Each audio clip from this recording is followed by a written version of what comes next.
من بعد تلك الفرصة التي تحصل عليها باو فيكتور في الدقائق اللي تركناها في المباراة، الدقائق اللي لا يشبهها دقائق بعد ذلك مع دقائق العودة. الكرة إلى ليفا، إلى محاولة الهدف الأول، يتمكن من تسجيل برشلونة. إذا باو فيكتور يسجل، باو فيكتور بعد أن سجل في المباراة الماضية يعود للتسجيل حتى في الكلاسيكو. باو فيكتور يسجل أول أهداف برشلونة في هذه المباراة. برشلونة مع هانز فليك هل يبدأ في إعادة اكتشاف فريق الأحلام؟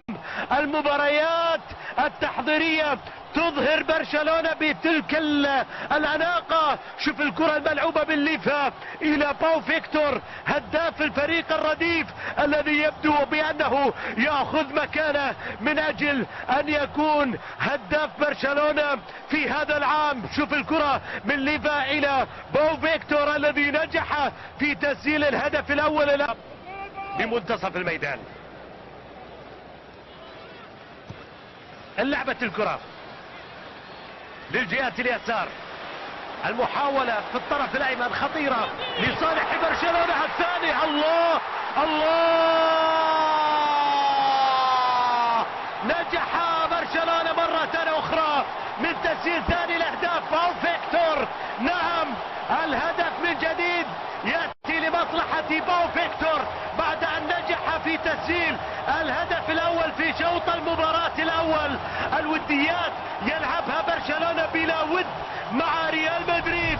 الهدف الثاني لمصلحة برشلونة. شوف الكرة مرة أخرى، يا سلام على اللقطة في صالح البارسا، لعبت على الجهة اليمين. شوف العرضية داخل المنطقة إلى باو فيكتور، الكرة للشباك. بعد ذلك رغم أن المباراة ودية لكنها لقطة لأجل الكلاسيكو ولأجل عشاق برشلونة، وعن طريق الشاب القادم وبقوة والذي يشق طريقه وبقوة باو فيكتور. لا شك بأنه مباراة يغيب عنها أسماء كثيرة، أسماء كبيرة. الكرة اللعب ومحاولة، الله، هدف عن طريق البديل نيكو باز.